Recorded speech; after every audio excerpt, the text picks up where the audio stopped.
ఉన్నారు. మరిన్ని విషయాలు చెప్పండి సార్. ఏదైతే పుల్వామా దాడిలో సుమారు 2 మంది జవాన్లు మృతించారు.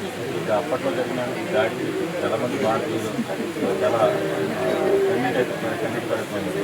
ఈ సంఘటన ఎలా చూస్తుంది? చాలా దారుణమైన సంఘటన సార్. భారతదేశం అందుకే 40 మంది జవాన్లు చనిపోయారు కాబట్టి బ్లాక్ డేగా గుర్తించింది భారత ప్రభుత్వం. ఇలాంటి సంఘటనల్ని సైనికులుగా, మాజీ సైనికులుగా మేము తీవ్రంగా ఖండిస్తూ ఉన్నాం.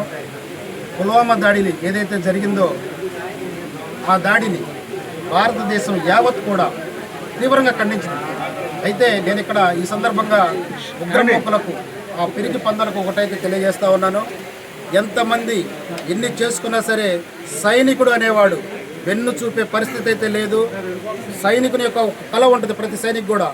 భారతదేశానికి ప్రాణాలు అర్పించడానికి అవకాశం వస్తే ఎంతో సంతోషంగా మరి భారతదేశం కోసం ప్రాణాలు అర్పించేటటువంటి సైనికులు ఈ భారతదేశంలో ఉన్నంత కాలం ఏ ఉగ్రమూక కూడా భారతదేశానికి ఇంత హాని కూడా చేయలేదని చెప్పి నేను తెలియజేస్తా ఉన్నాను.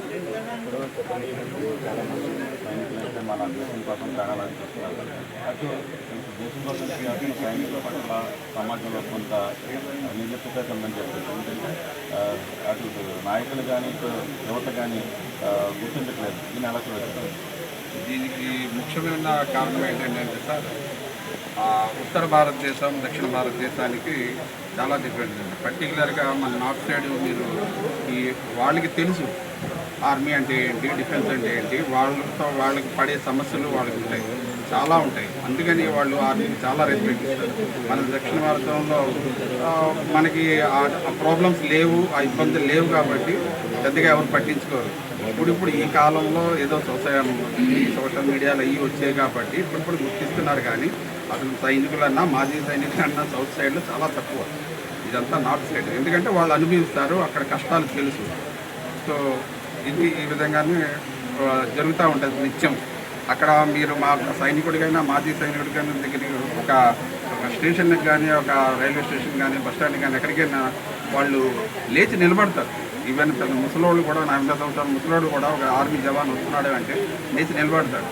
ఒక షాప్కి వెళ్ళామనుకోండి, మేము కార్గిల్ వారి గురించిలో ఒక ఎక్కడో రాజస్థాన్లో బోర్డర్కి 3 కిలోమీటర్ల దూరంలో గస్తానా మండి అనే చిన్న గ్రామంలో ఉండేవాళ్ళు.